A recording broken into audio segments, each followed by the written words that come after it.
Hello friends, TA के इस नए वीडियो में फिर से आपका एक बार स्वागत है। और इस वीडियो में भी हम लोग कुछ कंस्ट्रक्शन टिप्स के बारे में जानकारी लेंगे। तो एक बहुत ही बड़ा सवाल था जो मैंने यूट्यूब पे कुछ दूसरे क्रिएटर्स का देखा। उन्होंने एक सवाल का जवाब दिया है, तो वो सवाल मुझे बहुत ही रिलेवेंट लगा और मुझे लगा कि शायद उस पर थोड़ा सा मुझे भी कुछ आप लोगों को बताना चाहिए। और वो सवाल क्या था? सवाल ये पूछा गया था कि जब हम लोग कंस्ट्रक्शन करते हैं, जनरली जो लोकल कंस्ट्रक्शन होता है, मतलब जो लोग घर वर जब अपने से खुद से बनवाते हैं, ऐसे केसेज में देखा गया है कि जैसे मान लीजिए कि ब्रिक वर्क करना है। सपोज कि ये मेरा प्लिंथ बीम है और इसके ऊपर से मेरे कॉलम आने हैं। मान लिया कि ऐसे कॉलम आने हैं या नीचे से ही कॉलम आना है और यहाँ पे ब्रिक वर्क करना है, इधर ब्रिक वर्क करना है। अब एक क्वेश्चन ये उठता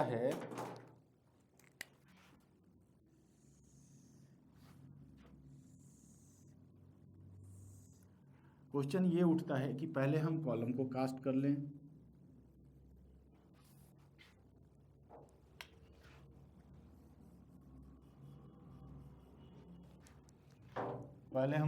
कास्ट कर लें, या फिर पहले ब्रिक वर्क कर लें।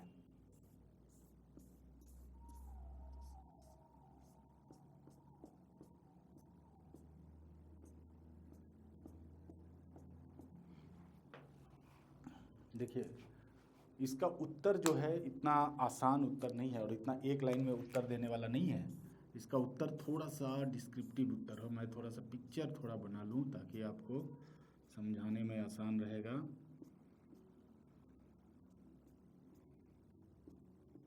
अब देखिए, अब हमारा ये है कि हम पहले ब्रिक वर्क करें कि पहले कॉलम करें। पहले अब इसको समझने के लिए आपको थोड़ा सिस्टम ऑफ कंस्ट्रक्शन को ज़रूर देखना चाहिए, सिस्टम ऑफ कंस्ट्रक्शन को ज़रूर समझना चाहिए। सिस्टम ऑफ कंस्ट्रक्शन कहने का मतलब ये है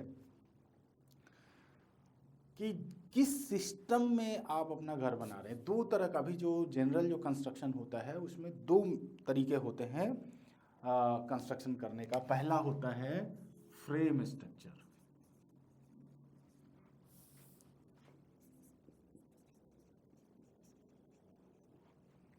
फ्रेम स्ट्रक्चर में क्या करते हैं, हम लोग पहले पूरा आरसीसी का फ्रेम बनाते हैं और उसके बीच बीच में हम लोग पार्टीशन वाल या वॉल डाल देते हैं, जिसको हम लोग पार्टीशन वाल बोलते हैं। वॉल जो है कोई भी लोड बियरिंग का काम नहीं करता, वो खुद ही एक लोड होता है, लेकिन स्ट्रक्चरली वो कोई हेल्प नहीं करता या डिजाइन में कोई भी कंसिडरेशन नहीं करते उसमें स्ट्रक्चरली। तो वो होता है हमारा फ्रेम्ड स्ट्रक्चर। और दूसरा होता है लोड बियरिंग।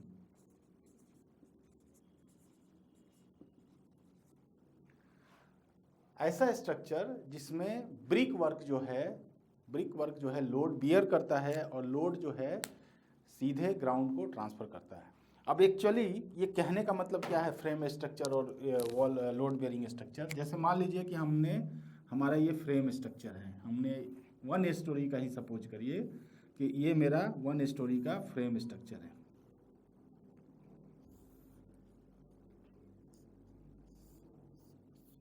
ये हो गया मेरा फ्रेम स्ट्रक्चर।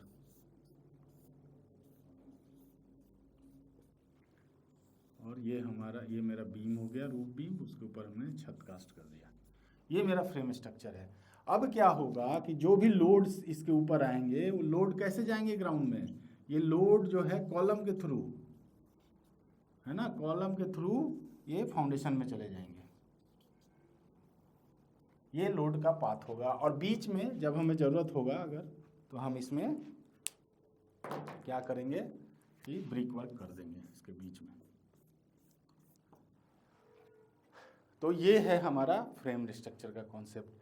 अब देखिए कि अगर आप फ्रेम स्ट्रक्चर बना रहे हैं, लेकिन ऑब्वियसली जहाँ तक मुझे पूरा भरोसा है कि आप फ्रेम स्ट्रक्चर नहीं बनाते हैं, जब आप खुद से कंस्ट्रक्शन करते हैं वो एक मिक्स टाइप का डिज़ाइन होता है। आप कॉलम भी डाल देते हैं और लोड बेयरिंग भी बनाते हैं।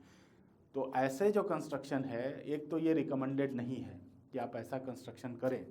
जो आप कर रहे हैं वो फ्रेम स्ट्रक्चर, क्योंकि जब आप फ्रेम स्ट्रक्चर करेंगे, प्रॉपर फ्रेम स्ट्रक्चर करेंगे, तो जो आपके फ्रेम में आएंगे ये कॉलम के साइज, फुटिंग के साइज काफ़ी बड़े बड़े होंगे और वो प्रॉपरली डिजाइंड होना चाहिए।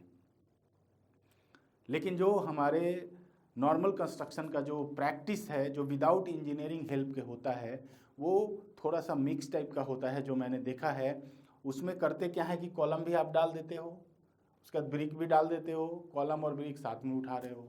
ये वो जो है आपको लगता है कि आप फ्रेम स्ट्रक्चर बना रहे हो, लेकिन स्ट्रक्चरल बिहेवियर जो है वो फ्रेम स्ट्रक्चर का नहीं होकर वो लोड बियरिंग टाइप का होता है। अब ये भी जो है ये चीज़ है कि ये समझना पड़ेगा कि एक्चुअली में आपने कहीं ऐसा तो नहीं कि केवल फुटिंग डाल दी है, प्लेन बीम डाल दिया और इसके ऊपर से वॉल उठा रहे हैं।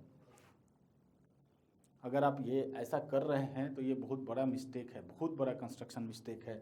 मैं कैसे समझाना चाहूँ, मैं आपको डिटेल में इसको समझाता हूँ। देखिए, ये जो मेथड्स है आइसोलेटेड फुटिंग डाल के और प्लेन बीम डाल के उसके ऊपर ब्रिक वर्क करना, ये है फ्रेम्ड स्ट्रक्चर का प्रैक्टिस। लेकिन जो आप कर रहे हैं कहीं आप ऐसा तो नहीं कर रहे हैं, ध्यान दीजिएगा।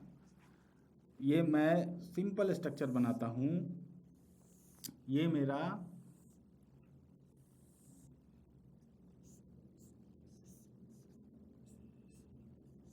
फ्रेम स्ट्रक्चर है। मान लीजिए कि ये मैंने फ्रेम स्ट्रक्चर है।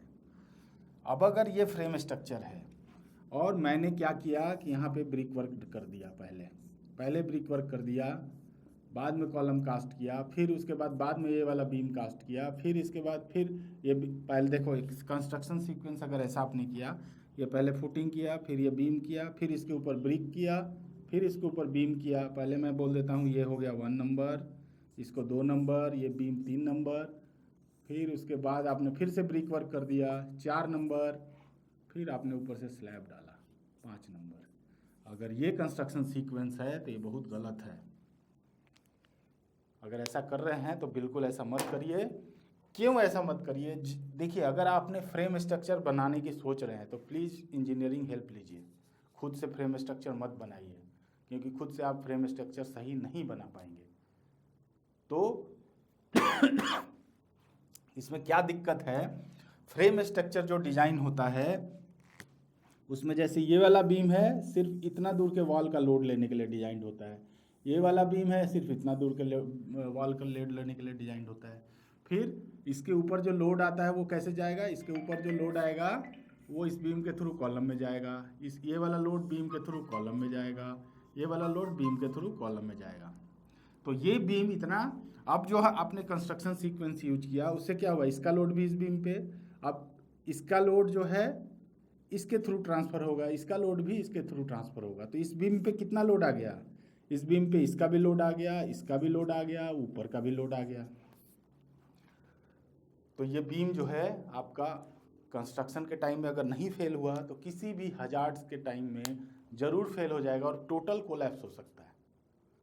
तो ये अगर आपने किया है तो बहुत गलत है। लेकिन अगर आपने ऐसा किया कि ये फुटिंग चलो बनाया तो बनाया, आपने नीचे ब्रिक के लिए भी फाउंडेशन बनाया है, ब्रिक वाल भी बनाया और नीचे से ब्रिक वाल अगर आप उठा रहे हैं तो मोटा मोटा है कि वो चल जाएगा, इतना प्रॉब्लम शायद नहीं आएगी। वो उसमें भी क्वेश्चन मार्क है, लेकिन फिर भी क्या होगा कि थ्रू आउट जो लोड है वो आपका सीधे ग्राउंड में जाएगा, ब्रिक के थ्रू भी जाएगा, तो यहाँ पे इसको पूरा जगह पाथ मिलेगा लोड को ग्राउंड में जाने के लिए।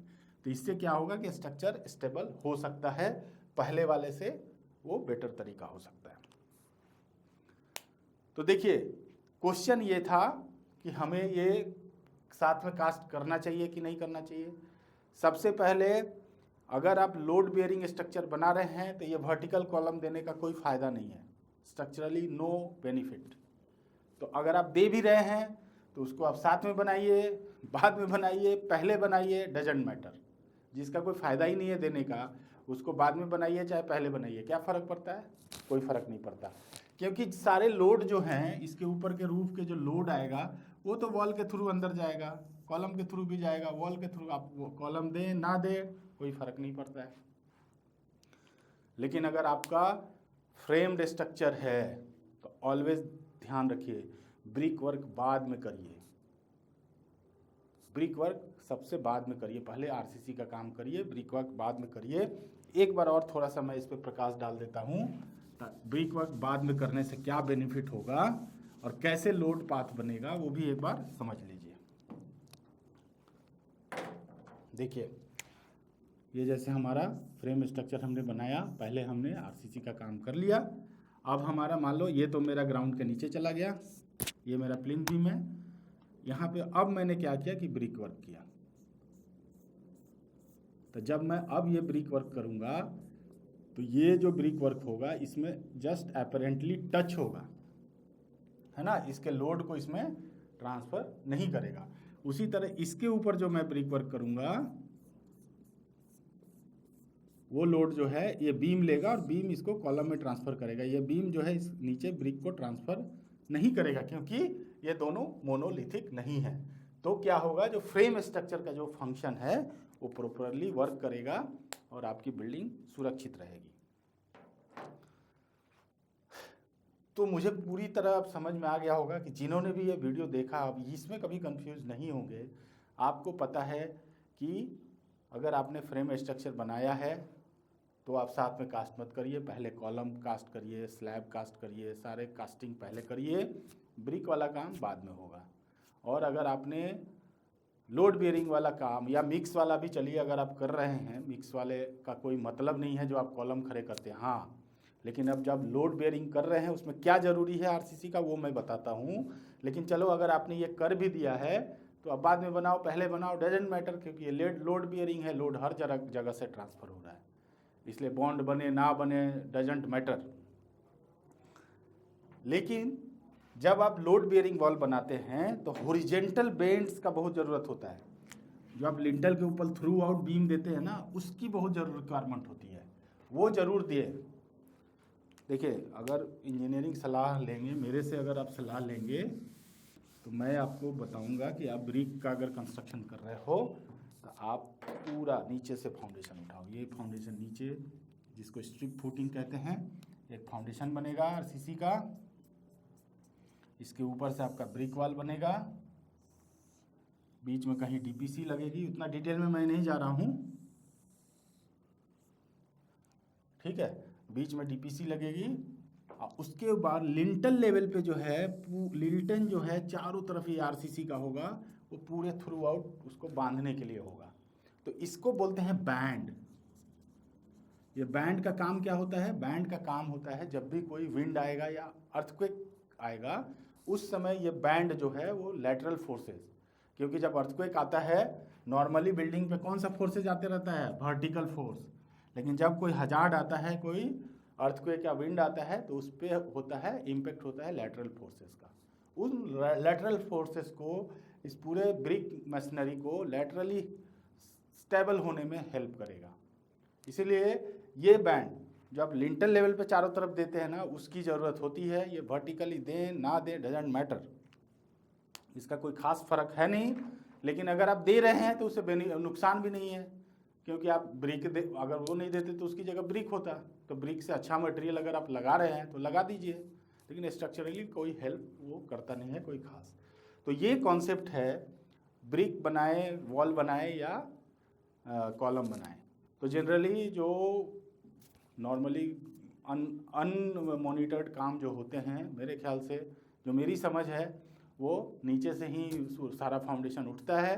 तो आप पहले बनाए या बाद में बनाए डजेंट मैटर, लेकिन अगर आप फुटिंग बना रहे हैं, फुटिंग बीम सिस्टम का फ्रेम स्ट्रक्चर बना रहे हैं तो भी हमेशा जो ब्रिक वर्क है वो बाद में करिए।